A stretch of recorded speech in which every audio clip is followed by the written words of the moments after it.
Welcome to the Kumar Dev education. अदल बदल उपन्यास आचार्य चतुर्सेन शास्त्री। एक अदल बदल। माया भरी बैठी थी। मास्टर हरप्रसाद ने ज्यों ही घर में कदम रखा, उसने वह सदृष्टि से पति को देखकर तीखे स्वर में कहा, यह अब तुम्हारे आने का समय हुआ है। इतना कह दिया था कि आज मेरा जन्मदिन है, 4 मिलने वालियां आएंगी, बहुत कुछ बंदोबस्त करना है, जरा जल्दी आना। सो उल्टे आज शाम ही कर दी। पर लाचारी थी प्रभा की माँ, देर हो ही गई। कैसे हो गई? मैं कहती हूँ, तुम मुझसे इतना जलते क्यों हो? इस तरह मन में आंट गांठ रखने से फायदा। साफ क्यों नहीं कह देते कि तुम्हें मैं फूटी आंखों भी नहीं सुहाती? यह बात नहीं है प्रभा की माँ, तनख्वाह मिलने में देर हो गई। एक तो आज इंस्पेक्टर स्कूल में आ गए, दूसरे आज फीस का हिसाब चुकाना था, तीसरे कुछ ऑफिस का काम भी हेडमास्टर साहब ने बता दिया, सो करना पड़ा। फिर आज तनख्वाह मिलने का दिन नहीं था, कहने सुनने से हेडमास्टर ने बंदोबस्त किया, सो उन्होंने बड़ा आसान किया। बात करनी भी तुमसे आफत है। मैं पूछती हूँ कि देर क्यों कर दी, आप लगे आल्हा गाने। देखो रुपये कहाँ हैं? मास्टर साहब ने कोट अभी अभी खूंटी पर टांगा ही था, उसके जेब से पर्स निकालकर आंगन में उलट दिया।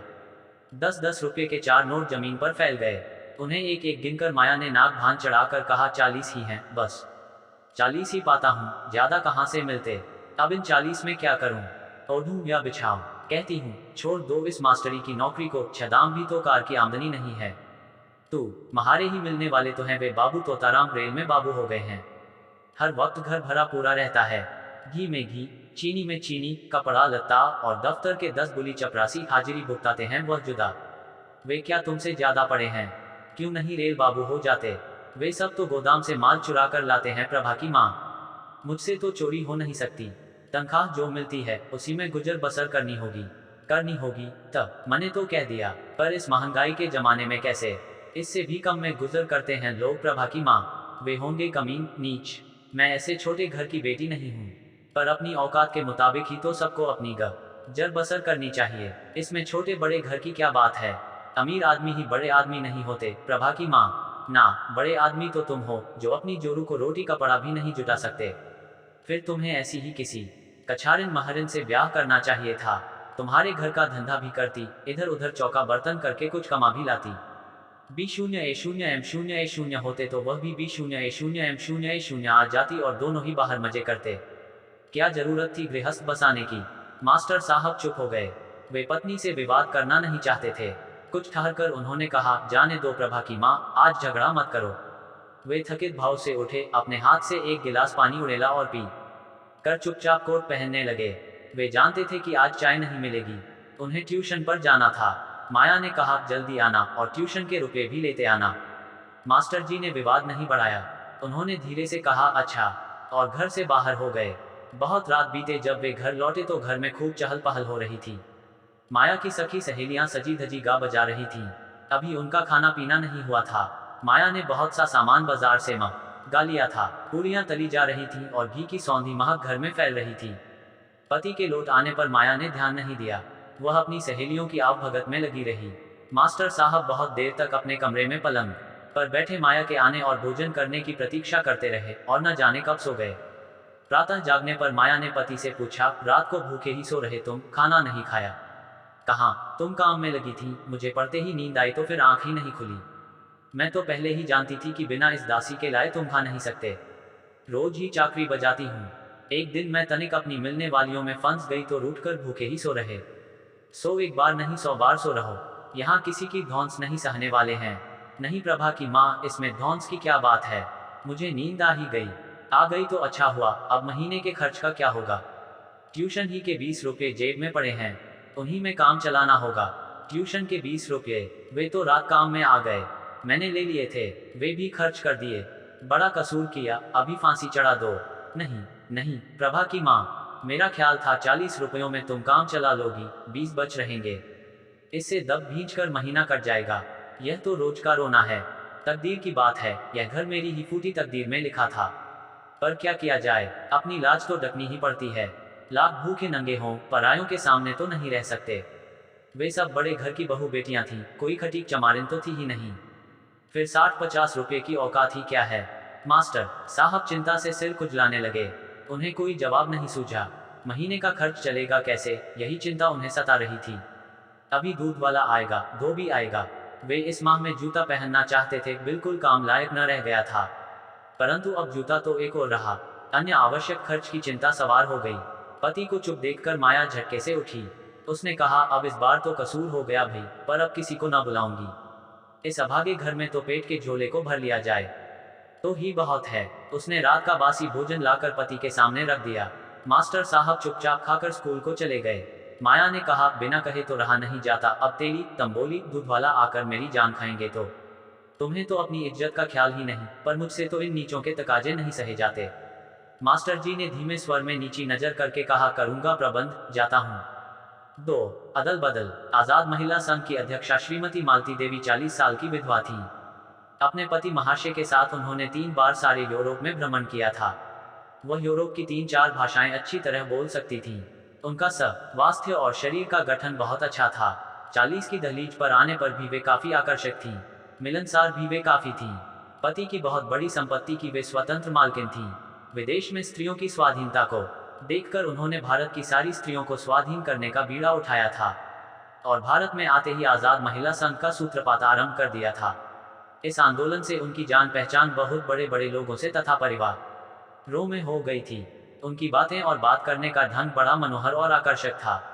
दांतों की बत्तीसी यद्यपि नकली थी, पर जब वे अपनी मादक हंसी हंसती थी तब आदमी का दिल बेबस हो ही जाता था। भिन्न भिन्न प्रकृति और स्थिति के व्यक्तियों को मोहकर उन्हें अपने अनुकूल करने की विद्या में वे खूब सिद्धहस्त थीं।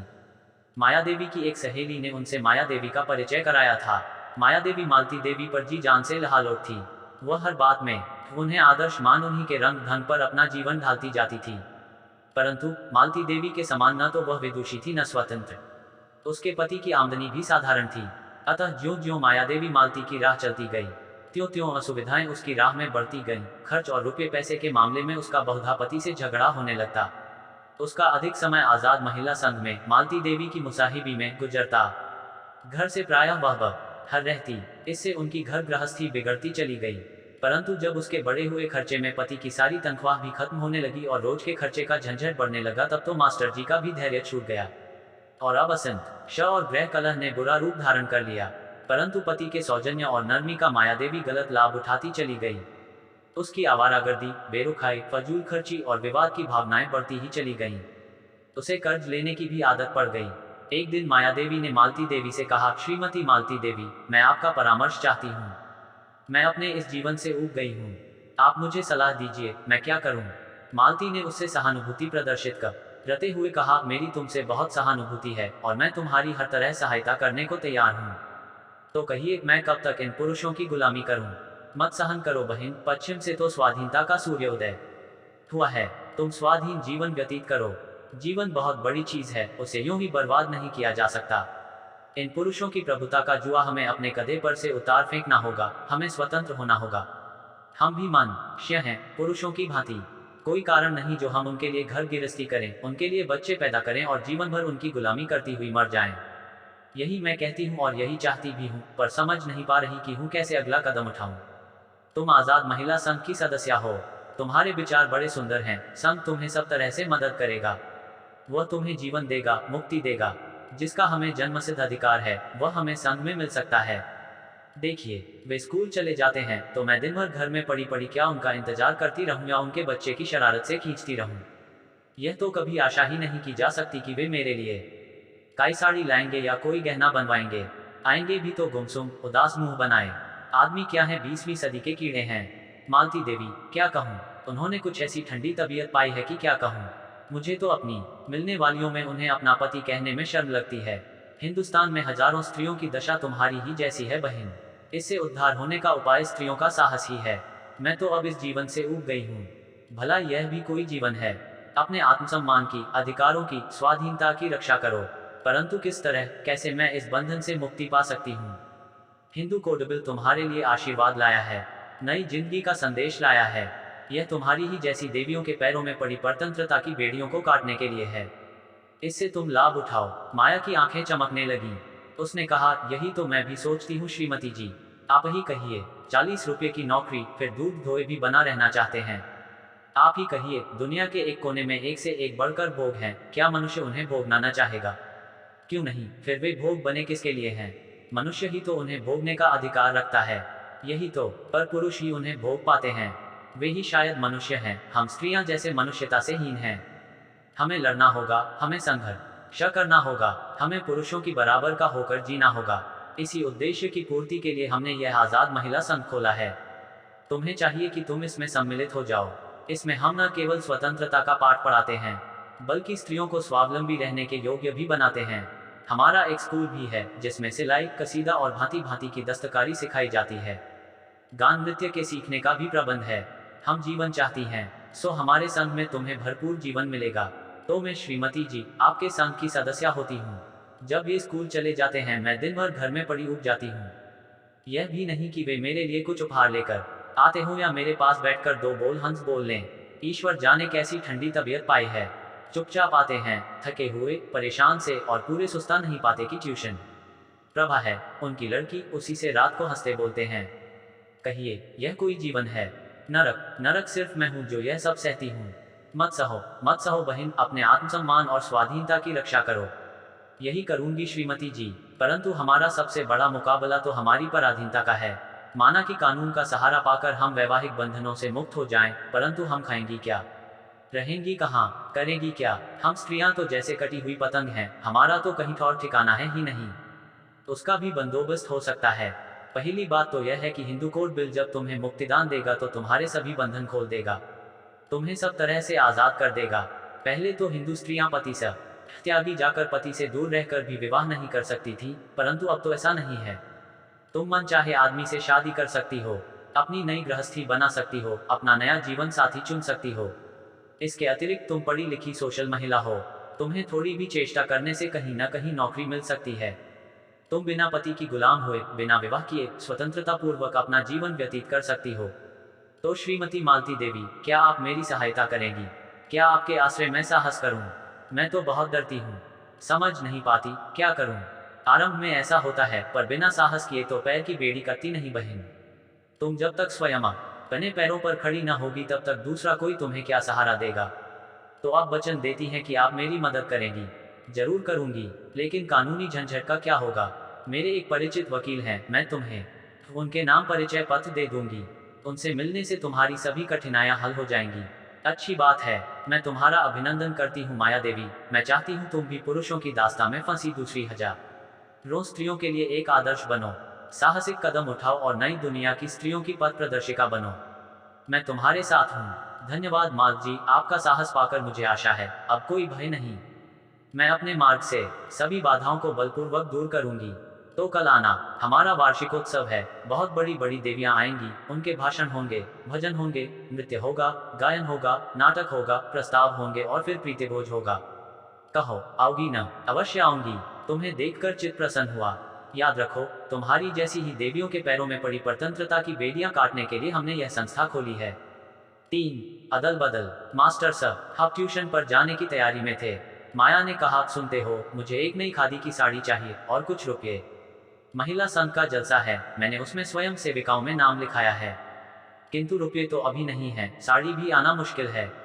अगले महीने में। माया गरज पड़ी, अगले महीने में या अगले साल में? आखिर क्या मैं भिखारिन हूँ? मैं भी इस घर की मालकिन हूँ, ब्याही आई हूँ, बांधी नहीं। सो तो ठीक है प्रभा की माँ, परंतु रुपया तो नहीं है ना। इधर बहुत सा कर्जा भी तो हो गया है, तुम तो जानती ही हो। मुझे तुम्हारे कर्जों से क्या मतलब? कमाना मर्दों का काम है या औरतों का?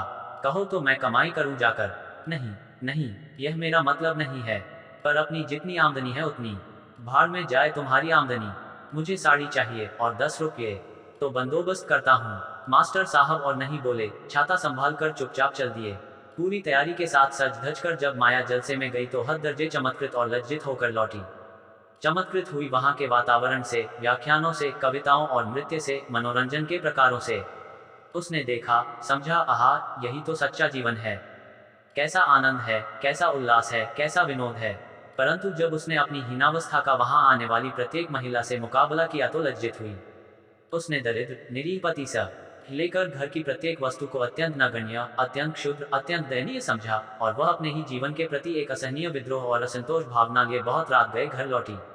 मास्टर साहब उसकी प्रतीक्षा में जागे बैठे थे। प्रभा पिता की कहानियां सुनते सुनते थका कर सो गई थी। भोजन तैयार कर आप खा और प्रभा को खिला, पत्नी के लिए उन्होंने रख छोड़ा था। माया ने आते ही एक तिरस्कार भरी दृष्टि पति और उस शयनगार पर डाली। जो उसके कुछ क्षण पूर्व देखे हुए दृश्यों से चकाचौंध हो गई थी। उसे सब कुछ बड़ा ही अशुभ, असहनीय प्रतीत हुआ। वह बिना ही भोजन किए, बिना ही पति से एक शब्द बोले, बिना ही सोती हुई फूल सी प्रभा पर एक दृष्टि डाले चुपचाप जाकर सो गई। मास्टर साहब ने कहा, और खाना? नहीं खाऊंगी। कहाँ खाया? खा लिया। और प्रश्न नहीं किया। मास्टर साहब भी सो गए। माया प्रायः नित्य ही महिला संघ में जाने लगी। उन्मुक्त वायु में स्वच्छंद सांस लेने लगी। पढ़ी लिखी, उन्नतिशील कहाने वाली लेडियों महिलाओं के संपर्क में आई, जितना पढ़ सकती थी, पुस्तकों, पत्र पत्रिकाओं को पढ़ने लगी। उसने सुना उन महामहिम महिलाओं में जो सब भावों और जलसों में ठाटदार साड़ी धारण करके सभानेत्रियों के आसन को सुशोभित करती हैं, चारों ओर स्त्री पुरुष जिनका आदर करते हैं, जिन्हें प्रणाम करते हैं, हंस हंसकर झुककर जिनका सम्मान करते हैं, उनमें कोई घर को त्याग चुकी है, कोई पति को त्याग चुकी है, उनका गृहस्थ जीवन नष्ट हो चुका है, वे स्वच्छंद हैं, उन्मुक्त हैं, वे बाधाहीन हैं, वे कुछ घंटों ही के लिए नहीं, प्रत्युत महीनों तक चाहे जहां रह और चाहे जहां जा सकती हैं, उन्हें कोई रोकने वाला, उनकी इच्छा में बाधा डालने वाला नहीं है। उसे लगा, यही तो स्त्री का सच्चा जीवन है। वे गुलामी की बेड़ियों को तोड़ चुकी हैं, वे नारियां धन्य हैं। ऐसे ही एक सामाजिक लन में उसका परिचय नगर के प्रख्यात डॉक्टर कृष्ण गोपाल से हुआ। डॉक्टर से ज्यों ही उसका अकस्मात साक्षात हुआ, उसने पहली ही दृष्टि में उसकी भूखी आंखों की याचना को जान लिया। उसने अनुभव किया कि संभवतः इस पुरुष से उसे मानसिक सुख मिलेगा। उधर डॉक्टर भी अपने पौरुष को अनावृत करके निरीह भिखारी की भांति प्रशंसक वचनों पर उतर आया। याचक की प्रियमूर्ति, जिसके दर्शन से ही संचारी भाव का उदय होता है और जिसका आतुर आकुल शरीर स्पर्श उष्णता प्रदान करता है, ऐसा ही यह व्यक्ति उसे अनायास ही प्राप्त हो गया। एक दिन सभा में जब सभानेत्री महोदया तालियों की प्रचंड गड़गड़ाहट में ऊंची कुर्सी पर बैठी उपस्थित प्रमुख पुरुषों और महिलाओं ने उन्हें सादर मोटर से उतारकर फूलमालाओं से लाद दिया था, तो माया के पास बैठी एक महिला ने मुंह बिचकाकर कहा, लानत है इस पर, यहाँ ये ठाठ है, वहाँ खसम ने पीटकर घर से निकाल दिया है, अब मुकदमेबाजी चल रही है। दूसरी देवी ने कुतूहल से पूछा, क्यों? ऐसा क्यों है? कौन अपनी औरत का रात दिन पराये मर्दों के साथ घूमते रहना, हंस हंसकर बातें करना पसंद करेगा भला? घर गिरस्ती देखना नहीं, देशोद्धार करना या महिलोद्धार करना और घर बाहर आवारा फिरना, तो फिर बीवी बिना त्याग किए यूं देश सेवा हो भी नहीं सकती।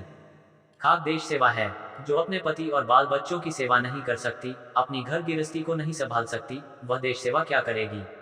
देश के शांत जीवन में अशांति की आग अवश्य लगाएगी। माया को ये बातें चुभ रही थीं। उससे न रहा गया, उसने तीखी होकर कहा, क्या चकचक लगाए हो बहन, घर गिरस्ती जाकर संभालो न, यहाँ वक्त बर्बाद करने क्यों आए हो? महिला चुप तो हो गई, पर उसने तिरस्कार और अवज्ञा की दृष्टि से एक बार माया को और एक बार सभानेत्री को देखा। माया सिर्फ स्त्रियों ही के जलसों में नहीं आती जाती थी, यह उन जलसों में भी भाग लेने लगी जिनमें पुरुष भी होते। बहुधा वह स्वयं सेविका बनती और ऐसे कार्यों में तत्परता दिखाकर वाहवाही लूटती। उसकी लगन, तत्परता, स्त्री स्वातंत्र्य की तीव्र भावना के कारण इस जागृत स्त्री जगत में उसका परिचय काफी बढ़ गया। वह अधिक विख्यात हो गई।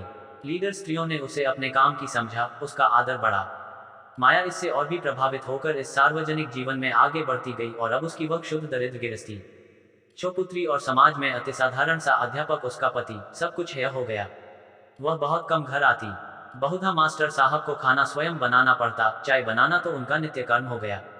पुत्री प्रभा की सार संभाल भी उन्हें करनी पड़ने लगी। वे स्कूल जाएं, ट्यूशन करें, बच्ची को संभालें, भोजन बनाएं और घर को भी संभालें, यह सब नित्य नित्य संभव नहीं रहा। घर में अव्यवस्था और अभाव बढ़ गया। माया और भी तीखी और निडर हो गई।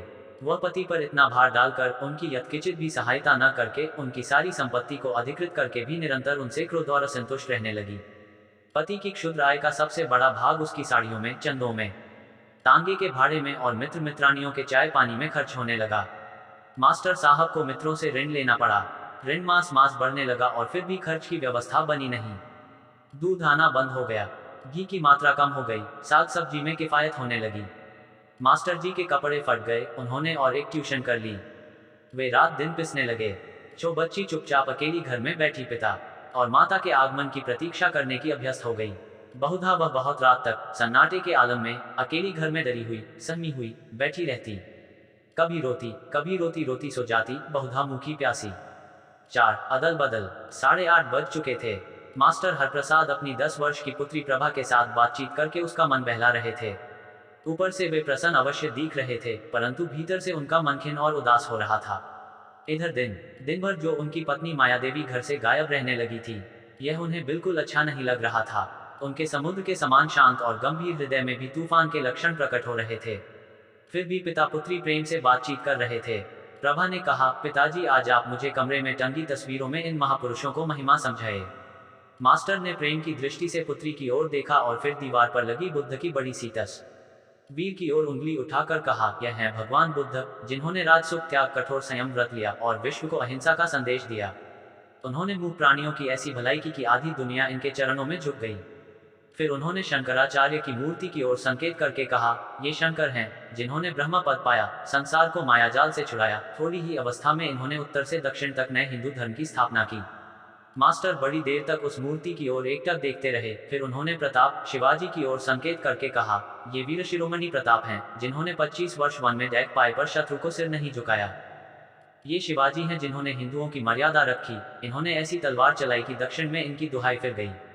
अंत में उन्होंने स्वामी दयानंद की ओर देखकर कहा, ये स्वामी दयानंद हैं, जिन्होंने वेदों का उद्धार किया, सोते हुए हिंदू धर्म को सत्य का शंख फूंक कर जगा दिया। फिर मास्टर जी ने गांधी जी के चित्र की ओर उंगली उठाकर कहा, और ये? प्रभा ने उतावली से कहा, बापू हैं, मैं जानती हूँ। हाँ, जिन्होंने भारत की दास्ता की बेड़ियां काटी, प्रेम की गंगा भारत में बहाई, हमें जीवन दिया और अपना जीवन बलिदान किया। जो विश्व क्रांति के पिता, अहिंसा के पुजारी और सत्य के प्रतीक थे।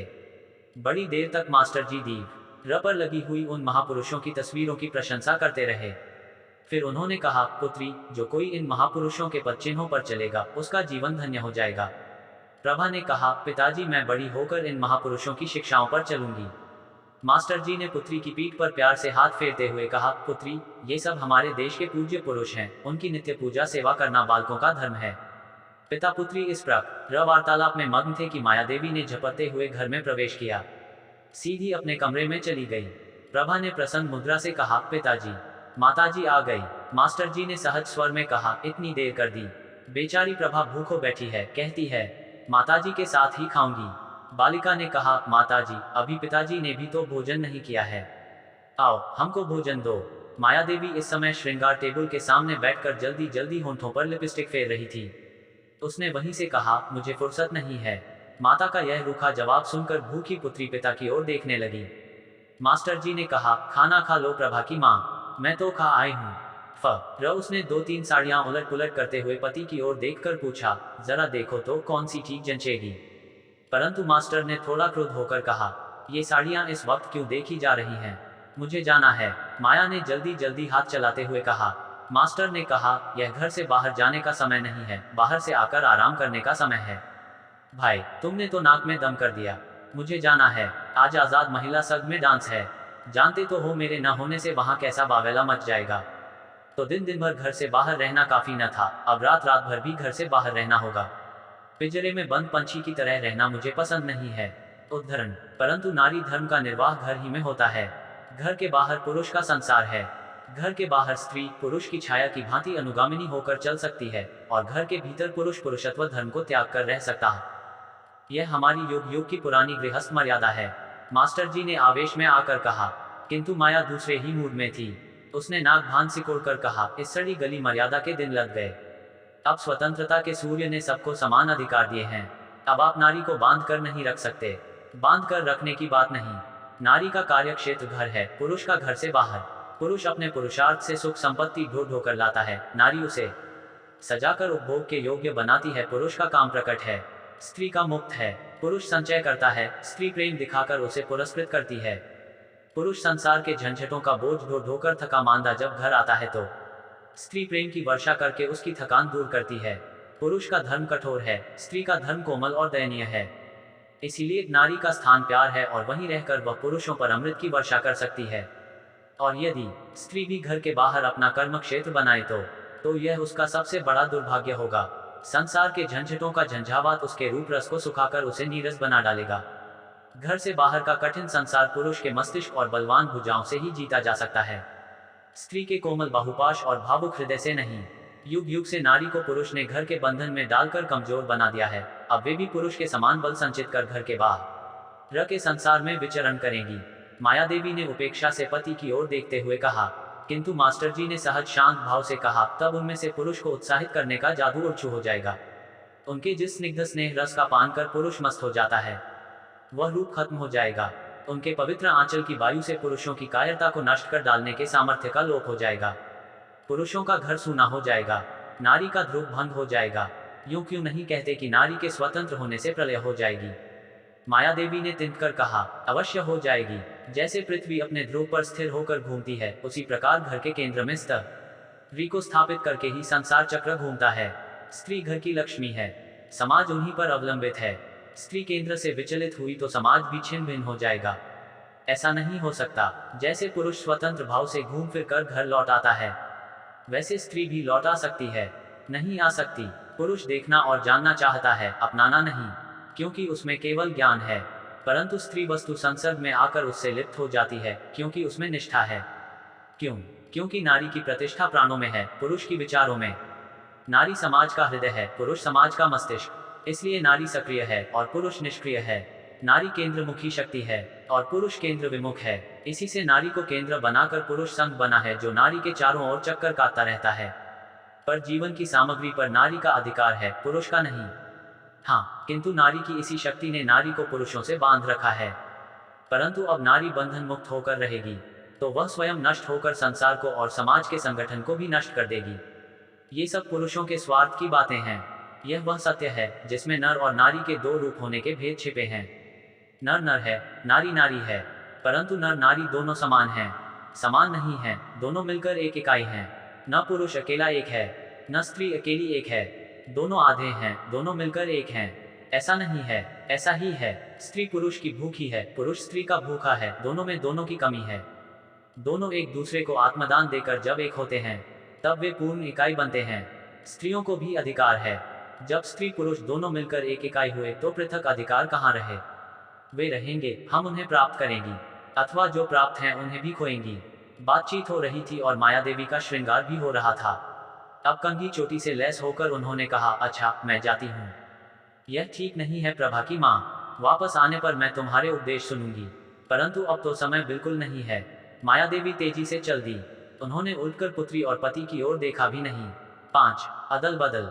डॉक्टर कृष्ण गोपाल आज बहुत खुश थे। वे उमंग में भरे थे। जल्दी जल्दी हाथ में डॉक्टरी औजारों का बैग लिए घर में घुसे, टेबल पर बैग पटका, कपड़े उतारे और बाथरूम में घुस गए।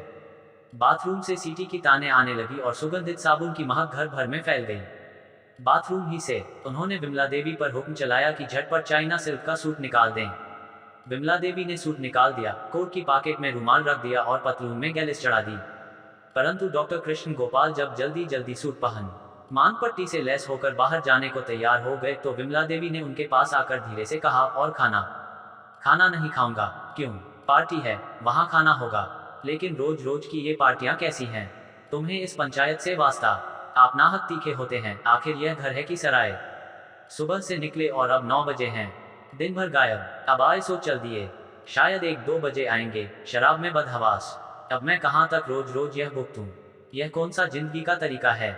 डॉक्टर ने घड़ी पर नजर फेंक कर कहा, ऑफ 9 यही बज गए। गजब हो गया। झटपट सेफ से 200 रुपये निकाल दो। देर हो रही है। 200 रुपये किस लिए? तुम्हारे क्रियाकर्म के लिए। कहता हूँ, देर हो रही है और तुम अपनी हुज्जत ही नहीं छोड़ती। अजीब जाहिल हो। जाहिल ही सही, मगर तुम्हारी पत्नी हूँ, मुझे भी कुछ हक है। तो यह हक का दावा अदालत में दाखिल करना। बाबा, मेरा वक्त बर्बाद ना करो, रुपये निकाल दो। मैं पूछती हूँ, किस लिए? तुम पूछने वाली कौन हो? मुझे जरूरत है। मैं जानना चाहती हूँ क्या जरूरत है। हद कर दी। अरे बेवकूफ औरत, मैं रुपये मांग रहा हूँ, सुना कि नहीं?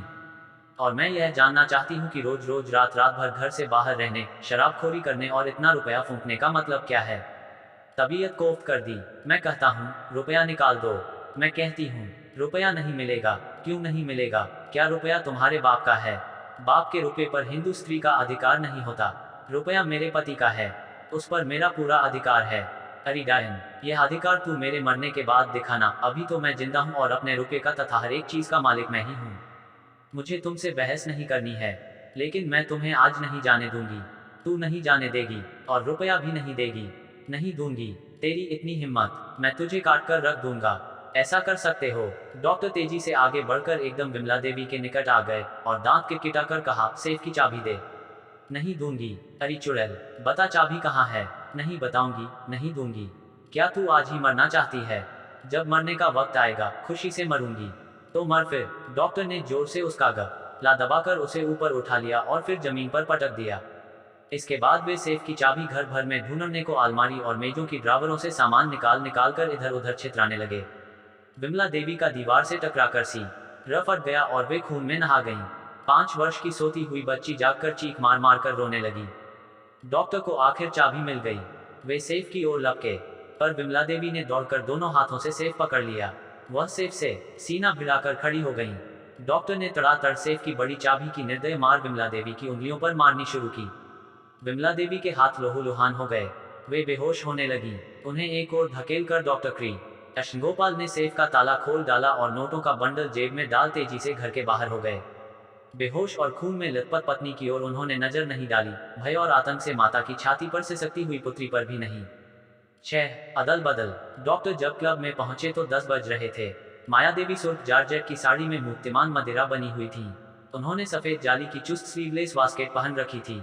अपनी कटीली बड़ी बड़ी आंखों को उठाकर माया देवी ने कहा, ऑफ, अब आपको फुर्सत मिली है। मर चुकी मैं तो इंतजार करते करते। मुझे अफसोस है माया देवी, मुझे देर हो गई। क्या कह, ऐसी जाहिल औरत से पाला पड़ा है कि जिंदगी कोफ्त हो गई। जब देखिए रोनी सूरत। माया देवी से सटकर एक तरुण युवक और बैठा था। शीतल पे के गिलास को टेबल पर रख और सिगरेट का धुआं मुंह से उड़ाकर उसने कहा, डॉक्टर, अब शरीफ आदमियों को जाहिल औरतों से पिंड छुड़ा ना चाहिए। अच्छा मौसम है। डॉक्टर अंबेडकर साहब को दुआ दीजिए और नेहरू साहब की खैर मनाए कि जिनकी बदौलत हिंदू कोड बिल पास हो रहा है। अब शरीफ एजुकेटेड हिंदू लेडीज और जेंटलमैन दोनों को राहत, आज़ादी और खुशी हासिल होगी। मगर ये कमबख्त हिंदू इसे कानून बनने दे तब तो। खासकर ये 11 नंबर के चोटीधारी चंडूल वह बावेला मचा रहे हैं कि जिसका नाम नहीं। लेकिन दोस्त, आज नहीं तो कल कोड बिल बनकर ही रहेगा। इन दकियानुसों की एक न चलेगी। मगर अफसोस, तब तक तो माया देवी बूढ़ी हो जाएंगी, इनका सब निखार ही उतर जाएगा। माया देवी ने तिनक कर कहा, अच्छा, अब मुझे भी कोसने लगे। यूं क्यों नहीं कहते कि माया देवी तब तक मर ही जाएगी। लाहौल बिला कुबत, ऐसी मनहूस बात जबान पर न लाना माया देवी, कहे देता हूँ। मरे तुम्हारे दुश्मन। और इस कोड बिल ने भी तबीयत को उफ्त कर दी। लो यारो, एक एक पैग चढ़ाओ जिससे तबीयत जरा बुरा बुरी हो। उन्होंने जोर से पुकारा, बॉय। वेरा आ हाजिर हुआ। डॉक्टर ने जेब से 100 का नोट निकाल कर कहा, झटपट 2 बोतल हविस्की, बर्फ, सोडा। लेकिन हुजूर, आज तो ड्राई डे है। अबे ड्राई डे के बच्चे, ड्राई डे है तो मैं क्या करूं? क्लब से ला। उन्होंने 100 रुपये का नोट उस पर फेंक दिया। वेरा झुककर सलाम करता हुआ चला गया। माया देवी के साथ जो युवक था वह किसी बीमा कंपनी का एजेंट था। निहायत नफासत से कपड़े पहने था और पूरा हिंदुस्तानी साहब लग रहा था। डॉक्टर कृष्णगोपाल की गंजी खोपड़ी, अधपकी मूछे और कद्दू के समान कोट के बाहर उफनते हुए पेट को वह हिकारत की नजर से देख रहा था। इस मंडली में चौथे महाशय एक सेठ जी थे। वे सिल्क का कुर्ता तथा महीन पाड़ की धोती पर काला पंखशू डाटे हुए थे। वे चुपचाप मुस्कुराकर शराब पी रहे थे। रंग उनका गोरा, आंखें बड़ी बड़ी और माथा उज्ज्वल था। उंगलियों में हीरे की अंगूठी थी। डॉक्टर को यह भी तिरस्कार की नजर से देख रहे थे। बात यह थी कि ये तीनों जेंटलमैन माया देवी के ग्राहक थे। भीतर से तीनों एक दूसरे से द्वेष रखते थे, ऊपर से चिकनी चुपड़ी बातें करते थे। माया देवी सबको सुलगाती, सबको खिलौना बनाती, उनके साथ खेल करती, खिजाती थी और उसी में उन्हें मजा आता था। उन्होंने जरा नाक भान सिकोड़ कर कहा, आखिर यह कोड बिल है क्या भला? सेठ जी का नाम गोपाल जी था। उन्होंने हुमसकर कहा, मजेदार चीज है। माया देवी, ठीक मौसमी कानून है। मौसमी कैसा? माया देवी ने गोपाल सेठ पर कटाक्षपात करते हुए कहा, इतना भी नहीं समझती। माया देवी जब उभर आई हैं तभी कोड बिल कानून भी उनकी मदद को आ खड़ा हुआ है। उसका मंशा यह है कि माया देवी न किसी की जरखरीद बांधी हैं, न किसी की ताबेदार, वे स्वतंत्र महिला हैं। अरे साहब, स्वतंत्र भारत की स्वतंत्र महिला, वे अपनी कृपा दृष्टि से चाहे जिसे निहाल कर दें, चाहे जिसे बर्बाद कर दें। डॉक्टर ने गिलास खाली करके मेज पर रखते हुए घुड़क कर सेठ जी से कहा, बड़े बदतमीज हो, महिलाओं से बात करने का जरा भी सलीका नहीं है तुम्हें। कोड बिल की मंशा तो जरा भी नहीं समझते, तो हजूरे वाला ही समझा दें। गोपाल सेठ ने बनते हुए कहा, कोड बिल का मंशा यह है कि आज़ाद भारत की नारियां आज़ादी के वातावरण में आज़ादी की सांस लें। हजारों साल से पुरुष उन पर जो अपनी मिल्कियत जताते आते हैं वह खत्म हो जाए। पुरुष के समान ही उनके अधिकार हों, पुरुष की भांति ही वे रहें, समाज में उनका दर्जा पुरुष ही के समान हो। वाह भाई वाह, खूब रहा। सेठ ने जोर से हंसकर कहा, तब तो वे बच्चे पैदा ही ना करेंगी, उनके दाढ़ी मूछें भी निकल आएंगी। पुरुष की भांति जब वे सब काम करेंगी तो उनका स्त्री जाति में जन्म लेना ही व्यर्थ हो गया।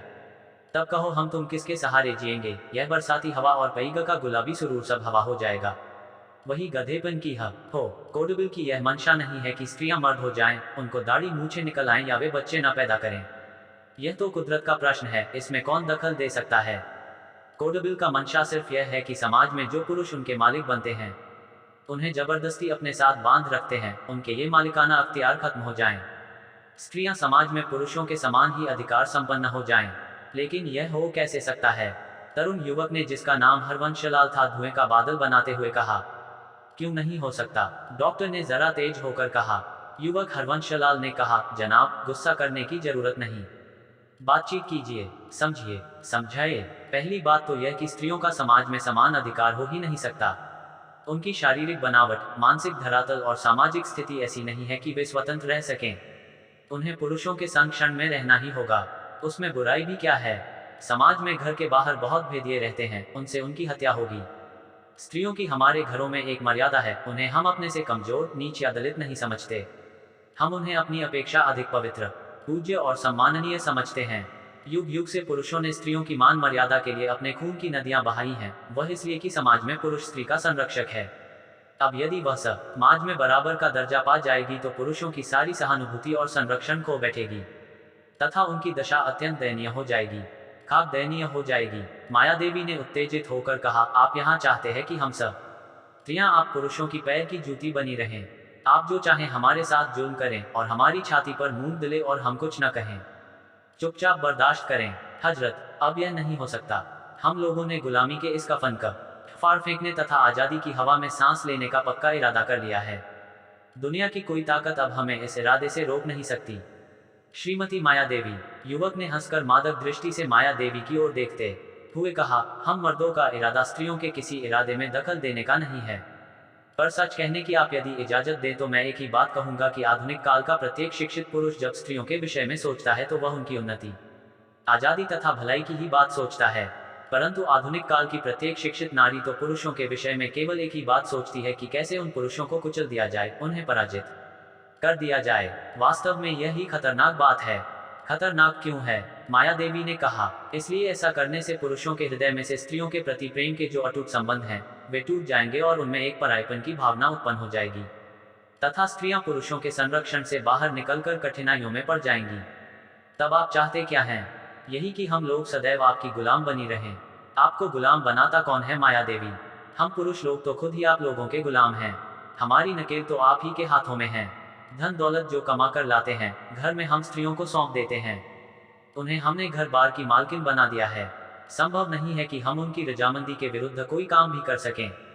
लेकिन यह भी तो कहिए कि घर में हमारी इज्जत क्या है, हमारा अधिकार क्या है? क्या इज्जत नहीं है? 6 साल तक मुर्दों से लड़ाई करते हैं तब डॉक्टर की डिग्री मिलती है, परंतु स्त्री उससे ब्याह करते ही डॉक्टरनी बन जाती है। ये सेठ जी बैठे हैं, पूछिए कितनों का गला काट कर सेठ बने हैं, और इनकी बीवी तो इनसे ब्याह होते ही सेठानी बन गई। तहसीलदार की बीवी तहसीलदारिन, थानेदार की थानेदारिन स्वतः बन जाती है कि नहीं? फिर अधिकार की क्या बात? घर में तो आपका ही राज्य है माया देवी, हमारी तो वहां थानेदारी चलती नहीं। परंतु आप यह भी जानते हैं कि घर के भीतर स्त्रियों ने कितने आंसू बहाए हैं। सो हो सकता है आप ही कहाँ जानती हैं कि घर के बाहर मर्दों ने कितना खून बहाया है। आंसू से तो खून ज्यादा कीमती है माया देवी, यह तो अपनी अपनी मर्यादा है, अपना अपना कर्तव्य है। वक्त पर हंसना भी पड़ता है, रोना भी पड़ता है, जीना भी पड़ता है और मरना भी पड़ता है। समाज नाम भी तो इसी मर्यादा का है। सेठ गोपाल जी खुश होकर बोले, बहस मजेदार हो रही है। कहिए माया देवी, अब आप हरवंशलाल बाबू की क्या काट करती हैं? डॉक्टर ने जोश में आकर कहा, हरवंश बाबू की बात की काट करूंगा मैं। आप यदि स्त्रियों को बच्चे पैदा करने की मशीन और अपनी वासना पूर्ति का साधन नहीं बनाना चाहते तो जनाब आपको उन्हें आजाद करना पड़ेगा। उन्हें समाज में समानता के अधिकार देने पड़ेंगे। लेकिन किस तरह महाशय? समानता के अधिकारों से आपका मतलब क्या है? आप यह तो नहीं चाहते कि एक बार बच्चा स्त्री जने और दूसरी बार पुरुष? मासिक धर्म एक महीने स्त्री को हो, दूसरे महीने पुरुष को। यह आप बहस नहीं कर रहे हैं, बहस का मखौल उड़ा रहे हैं। मेरा मतलब यह है कि स्त्री पुरुषों को समाज में समान अधिकार प्राप्त हो। तो इस बात से कौन इनकार करता है? बात इतनी ही तो है कि पुरुष घर के बाहर काम करते हैं, स्त्रियां घर के भीतर। अब आप उन्हें घर से बाहर काम करने की आजादी देते हैं तो मेरी समझ में तो आप उन्हें उनकी प्रतिष्ठा तथा शांति को खतरे में डालते हैं। यह कैसे? मैं देख रहा हूँ, अब से 20-25 वर्ष पहले हमारे घर की बहू बेटियां घर की दहलीज से बाहर पैर नहीं धरती थीं। वे पर्दा नशीन महिलाओं की मर्यादा धारण करती थी, रोती थी तब भी घर की चारदीवारी के भीतर और हंसती थी तब भी वहीं। वे अपने पति पर आधारित थीं। पति ही उनका देवता और सब कुछ था। वे लड़ती भी थीं और प्यार भी करती थीं, पर यह बात घर से बाहर नहीं जाती थी। बाहरी पुरुषों के सामने न उनकी आंखें उठती थीं, न जबान खुलती थी। वे अधिक पढ़ी लिखी भी न होती थीं। घर गृहस्थी का काम, बच्चों की सार संभाल और पति की सेवा, बस इसी में उनका जीवन बीत जाता था। यह क्या बुरा था? और अब उनको क्या? मैं तो यह देखता हूँ कि अच्छे अच्छे घरानों की लड़कियां ग्रेजुएट बन गईं। उनकी ब्याह की उम्र ही बीत गई। अब वे ऑफिसों में, स्कूलों में, सिनेमा में अपने लिए काम की खोज में घूम रही हैं। इस काम से उनकी कितनी अप्रतिष्ठा हो रही है तथा कितना उनके चरित्र का नाश हो रहा है, इसे आंख वाले देख सकते हैं। माया देवी अब तक चुप थी। अब जरा जोश में आकर बोली, तो आप यही चाहते हैं कि स्त्रियां पुरुषों की सदा गुलाम बनी रहें, उन्हीं पर आधारित रहें। यदि थोड़ी देर के लिए यही मान लिया जाए श्रीमती माया देवी कि वे पुरुषों की गुलाम ही हैं, तो दर दर गुलामी की भीख मांगते फिरने से एक पुरुष की गुलामी क्या बुरी है? यदि वे कोई काम करती हैं, नौकरी करती हैं, तो इसमें गुलामी क्या है? अफसोस की बात तो यही है माया देवी कि सारा मामला रुपयों पैसों पर आकर टिक जाता है। टीचर, डॉक्टर बनकर या नौकरी कर रके वे जो पैदा कर सकती हैं, सिनेमा स्टार बनकर लाखों पैदा कर सकती हैं, मोटर में शान से सैर कर सकती हैं, परंतु सामाजिक जीवन का मापदंड रुपया पैसा ही नहीं है। स्त्री पुरुष की परस्पर की जो शारीरिक और आत्मिक भूख है, वही सबसे बड़ी चीज है। उसी की मर्यादा में बंधकर हिंदू गृहस्थ की स्थापना हुई है। वही हिंदू गृहस्थ आज छिन्न भिन्न किया जा रहा है। पर यह हिंदू गृहस्थ भी तो आर्थिक ही है, उसकी जड़ में तो रुपया पैसा ही है। कैसे? अत्यंत प्राचीन काल में हिंदुओं में गृहस्थ की मर्यादा न थी। स्त्री पुरुष उन्मुक्त थे, स्त्रियां स्वतंत्र थीं। वे जब जिस पुरुष से चाहती संबंध स्थापित करके बच्चा पैदा कर सकती थी। वे ही बच्चे की मालकिन कहलाती थी, पुरुष का उससे कोई संबंध न था। बाद में जब धन संपत्ति बढ़ी, नागरिकता का उदय हुआ और पुरुष अपनी विजयनी शक्ति के कारण उसका मालिक हुआ, तो वह धीरे धीरे सब स्त्रियों का भी मालिक बनता चला गया। वह जमाना था जिसकी लाठी उसकी भैंस। एक दल दूसरे से लड़ता था तो जीतने वाला दल हारने वाले दल का घर बार सामान सब लूट लेता था। उसी लूट में वह स्त्रियों को भी लूट लाता और अपने घर की दासी बनाकर रखता।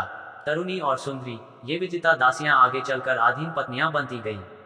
समाज में बहुपत्नीत्व का प्रचलन हुआ और स्त्रियां पुरुष के अधीन हुई। किंतु अब स्त्रियों की आर्थिक दास्ता ही उनकी सामाजिक स्वाधीनता की बाधक है। वे घर में रहकर यदि गृहस्थी चलाएं तो कुछ कमा तो सकती नहीं, केवल पति की आमदनी पर ही उन्हें निर्भर रहना पड़ता है। पर इतना अवश्य है कि गृहस्थी में गृही पति की कमाई पर निर्भर रहकर भी उतनी निरुपाय नहीं है। उसकी बहुत बड़ी सत्ता है, बहुत भारी अधिकार है। पति तो उसके लिए सब बातों का ख्याल रखता ही है, पुत्र भी उसकी मान मर्यादा का पालन करते हैं। मायादेव ने तिनकर कहा, क्या मर्यादा पालन करते हैं? पति के मरने पर वह पति की संपत्ति की मालिक नहीं बन सकती, मालिक बनते हैं लड़के लोग। जब तक पति जीवित है वह उसके आगे हाथ पसारती हैं और उसके मरने पर पुत्रों का आगे। उसकी दशा तो असहाय भिखारिणी जैसी है। यह ठीक है, बुरे पति और बेटे स्त्रियों को कष्ट देते हैं, इसका कानून से निराकरण अवश्य होना चाहिए। पर कोड बिल तो कुछ दूसरी ही रचना करता है। यह हिंदू गृहस्थी को भंग करता है। किस प्रकार? तलाक का अधिकार देकर। लेकिन तलाक का अधिकार तो अब रोका नहीं जा सकता, डॉक्टर ने तेजी से कहा। हाँ, मैं भी यही समझता हूँ, परंतु मैं इसका कुछ दूसरा ही कारण समझता हूँ और आप दूसरा। मेरा तो कहना यही है कि तलाक का अधिकार स्त्री को पुरुष के और पुरुष को स्त्री के जबरदस्ती बंधन से मुक्त करने के लिए है, डॉक्टर ने कहा। परंतु मेरा विचार दूसरा है। असली बात यह है कि अंग्रेजों से हमने जो नई बातें अपने जीवन में समावेशित की हैं, उनमें एक नई बात एक पत्नी व्रत है। हिंदू लॉ के अनुसार हिंदू गृहस्थ एक ही समय में एक से अनेक पत्नियों से विवाह कर और रख सकता है। आप जानत ही हैं कि प्राचीन काल के राजा महाराजाओं के महलों में महिलाओं के रेवड़ भरे रहते थे। अंग्रेजों के संसर्ग से हमने दो बातें ही सीखी। पहला, एक पत्नी व्रत, दूसरा समाज में स्त्रियों का समान अधिकार। यद्यपि भारत में भी राम जैसे एक पत्नी व्रती पुरुष हो गए हैं, पर कानूनन अनेक पत्नी रखना निषिद्ध न था। अब भी हिंदू लॉ के अधीन अनेक पत्नी रखी जा सकती हैं, परंतु व्यवहार में यह हीन कर्म माना जाता है। अभी तक एक पत्नी व्रत का कानून नहीं बना था। पुरुष चाहते तो अपनी स्त्री को त्याग दे सकते थे, वह सिर्फ खाना कपड़ा पाने का दावा कर सकती थी और पुरुष झट से दूसरा विवाह कर लेते थे, उसमें कोई बाधा न थी। परंतु अब जब एका पत्नी व्रत कानूनन कायम हो जाएगा तो स्त्रियों की अपेक्षा पुरुषों ही का तलाक अनिवार्य बन जाएगा। बिना तलाक की स्थापना के पुरुष एक मिनट भी तो एक पत्नी व्रत को सहन नहीं कर सकता। क्यों नहीं कर सकता? इतनी देर बाद सेठ जी ने मुंह खोला। इसलिए कि वह अपने लंपट स्वभाव से लाचार है। एक पत्नी व्रत का अर्थ ही यही है कि जब तक पत्नी है तब तक दूसरी स्त्री उसकी पत्नी नहीं बन सकती। अब यदि वह दूसरी स्त्री पर अपना अधिकार कायम रखना चाहता है तो उसे एकमात्र तलाक ही का सहारा रह जाता है। बिना तलाक दिए वह नई नवेलियों का जीवन भर आनंद नहीं उठा सकता। सेठ जी ने जोर से हंसकर कहा, बात तो पते की कही। हमी को देखो, अपनी बुढ़िया को घसीटे लिए जा रहे हैं, गले में चिपई पड़ी है। मरे तो दूसरी शादी का डौल करें। जब तलाक चल गया तो मरने की जरूरत ही न रही साहेब। तलाक दीजिए और दूसरी शादी कीजिए, और वह स्त्री, वह भी दूसरी शादी करे। वाह, तो यूं कहो कि तलाक का मसला अदल बदल का मसला है, अर्थात बीवी बदलौवन। बेशक, मगर इसकी जड़ में दो बड़ी गहरी बुराइयां हैं। एक तो यह कि हमारे गृहस्थ में जो पति पत्नी में गहरी एकता, विश्वास और अभंग संबंध कायम है वह नष्ट हो जाएगा। पति पत्नी के स्वार्थ भिन्न भिन्न हो जाएंगे और दाम्पत्य जीवन छिन्न भिन्न हो जाएगा। और दूसरा दूसरा इससे भी खराब है। आप जानते हैं कि पुरुष स्त्री के यौवन का ग्राहक है। स्त्रियों का यौवन ढलने पर उन्हें कोई नहीं पूछता। अब तक हमारे गृहस्थ की यह परिपाटी थी कि स्त्री की उम्र बढ़ती जाती थी, वह पत्नी के बाद माँ, माँ के बाद दादी बनती जाती थी। इसमें उसका मान रुतबा बढ़ता ही जाता था। अब पुरुष तो पुरानी औरतों को तलाक देकर नई नवेलियों से नया ब्याह रचाएंगे। स्त्रियां भी, जब तक उनका रूप यौवन है, नए नए पंछी फंसाएंगी। पर रूप यौवन ढलने पर वे असहाय और अप्रतिष्ठित हो जाएंगी। उनकी बड़ी अधोगति होगी। सेठ जी विचार में पड़ गए। बोले, इस मसले पर तो हमने कोई विचार ही नहीं किया। क्या कहती हो माया देवी? मैं तो आप लोगों को हिमाकत को देख रही हूँ। क्या द की आनुसी मनहूस बहस शुरू की है।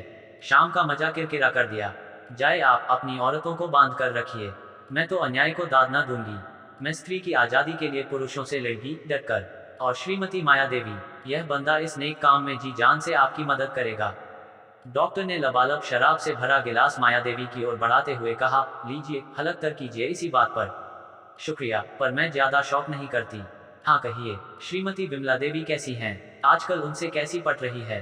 कुछ न पूछो, मुझे तो उसकी सूरत से नफरत है। जब देखो मनहूस सूरत लिए मिनमिनाती रहती है। तो हजरत, कभी कभी यहाँ सोसाइटी ही में लाए तरीके से बातें आप बड़ी बड़ी बनाते हैं मगर करनी कुछ नहीं। मैं कहती हूँ जो कहते हैं उस पर अमल कीजिए। करूँगा, जरूर करूँगा माया देवी, बस आप जरा मेरी पीठ पर रहिए। सेठ जी ने हंसकर कहा, वाह क्या बात कही। अच्छा, एक दौर चले इसी बात पर। सबने गिलास भरे और गला सींचने लगे।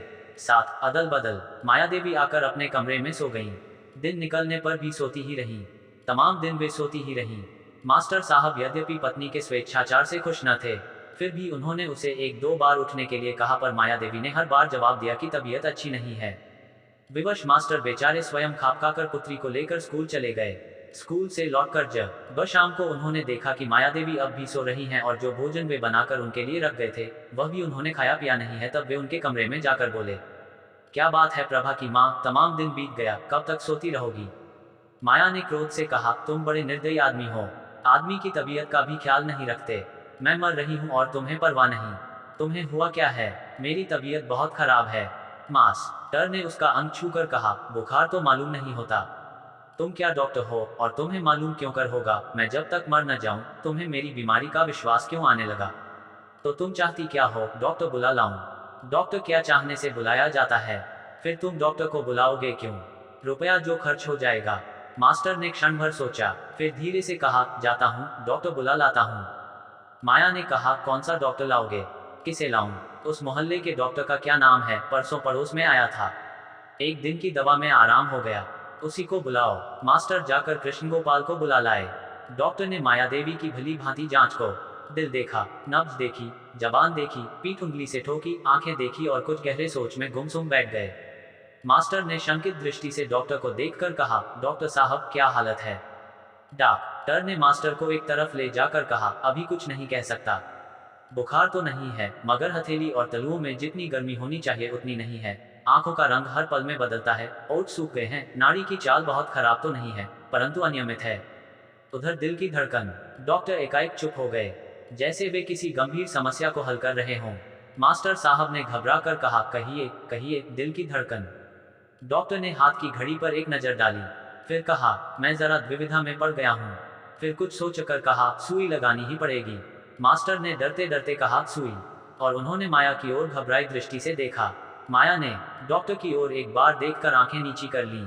डॉक्टर ने प्रिस्क्रिप्शन लिखकर धीरे से कहा, जी हाँ, सुई लगाना जरूरी है। यह प्रिस्क्रिप्शन लीजिए और जरा जल्दी से डिस्पेंसरी तक चले जाए, यह दवा ले आइए। और आप तब तक, मास्टर ने प्रिस्क्रिप्शन हाथ में लेकर कहा, फिक्र मत कीजिए, हाँ जरा गर्म पानी। मास्टर ने प्रभा से कहा, बेटी मैं अभी दवा लेकर आता हूँ। तुम जरा अंगीठी जलाकर पानी गर्म तो कर दो। मास्टर तेजी से चले गए। डॉक्टर ने सीटी बजाते हुए माया देवी की ओर देखा, फिर प्रभा से कहा, जरा जल्दी करो बेटी। हाँ, इधर धुआं मत करो, तुम्हारी माताजी को तकलीफ होगी। अंगीठी उधर बाहर ले जाओ। प्रभा ने कहा, बहुत अच्छा। वह बाहर जाकर अंगीठी जलाने लगी। अब डॉक्टर ने इत्मीनान से माया देवी के पास कुर्सी खींचकर बैठते हुए कहा, कहिए हुजूर, क्या इरादा है? आप झूठ मूठ किस लिए बीमार बनी हैं? देखने में तो आप असल हीरे की कनी हैं।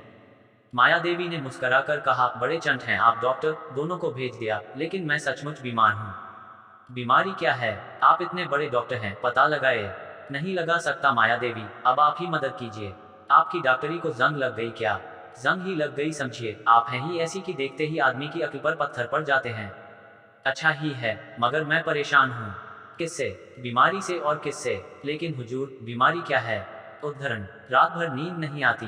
वाह, इस बीमारी का तो मैं स्पेशलिस्ट हूँ। मगर यह कहिए कि आपके दिल में कुछ अनोखे अनोखे ख्याल तो नहीं आते? अनोखे ख्याल? जी हाँ, जिनमें दिल की उमंगें उमड़ती हों, बड़े चढ़े हौसले हों, जीवन का भरपूर सुख लेने, दुनिया को जी भरकर देखने के इरादे हों। हाँ हाँ, आते हैं, परंतु यह भी कोई बीमारी है। बड़ी भारी बीमारी है। मगर यह कहिए माया देवी, इस भैंसे के साथ आपकी कैसे पड़ती होगी? माशाल्लाह, आप एक अप टू डेट, ऊंचे ख्याल की स्मार्ट लेडी हैं। ऐसा मालूम होता है जैसे आपका जन्म खुश होने और खेलने खाने के लिए ही हुआ हो। लेकिन बुरा मत मानिए माया देवी। मास्टर साहब अजब बागड़ बिल्ला, मेरा मतलब आपके लायक तो वे किसी हालत में नहीं मालूम होते। ऑफ, आप यह क्या कह रहे हैं? श्रीमती जी, स्त्री का जन्म प्रेम के लिए हुआ है। जो स्त्री प्रेम के तत्व को जानती है, मैं उसके चरणों का दास हूँ। आपने तो मेरा डेक बढ़ा दिया, मेरा दुखता फोड़ा छू दिया। अब इस फोड़े को चीरकर इसका सब मवाद निकालकर अच्छा करूंगा। डॉक्टर, आप आशाओं का बहुत बोझ मत ला दिए। वाह, आशा का संदेश तो आप ही की में है। डॉक्टर ने माया देवी की तरफ एक दुष्टता भरी दृष्टि से देखकर हंस दिया। माया देवी ने नकली क्रोध से कहा, ऑफ, आप गोली मारकर हंसते हैं डॉक्टर। गोली मारना वीरता का काम है और गोली मारकर हंसना तो वीरता से भी बढ़कर है। तो आपके कथन का मतलब यह हुआ कि मैं अपने से भी बड़ा हूँ। इतना कहकर उस डॉक्टर ने एकाएक माया देवी का हाथ पकड़ लिया और कहा, माया देवी, मैं समझता हूँ कि तुम गलत जगह पर आए हो। मैं तुम्हारा हाथ पकड़कर संसार में उतर पड़ना चाहता हूँ। मैं ऊब गई हूँ। माया ने वेग से सांस लेकर कहा, तो साहस करो। डॉक्टर ने माया का नर्म हाथ अपनी मुट्ठी में कस लिया। मगर कैसे? माया देवी ने बेचैन होकर कहा, हिंदू कोडबिल हम पर आशीर्वाद की वर्षा करेगा, समझ लो, वह तुम्हारे और मेरे लिए ही बन रहा है। आओ, दुनिया के सामने नया आदर्श उपस्थित करो। माया देवी ने घबराकर अपना हाथ डॉक्टर के हाथ से खींचकर कहा, ठहरो, मुझे कुछ सोचने दो। इसी समय मास्टर साहब ने झपटते हुए आकर पुत्री को पुकार कर कहा, पानी गर्म हुआ बेटी? जी हाँ, गर्म हो गया। डॉक्टर ने सुई लगाकर कहा, मास्टर साहब, श्रीमती जी को शायद 12 सुई लगानी पड़ेंगी। मेरा निरंतर आना मुश्किल है, बहुत काम रहता है। अच्छा होता श्रीमती जी 12-1 बजे दोपहर को डिस्पेंसरी में आ जाया करें, उसी समय जरा फुर्सत रहती है। ज्यादा समय नहीं लगेगा। मास्टर साहब ने सिर खुजाकर कहा, लेकिन वह तो मेरे स्कूल जाने का समय है।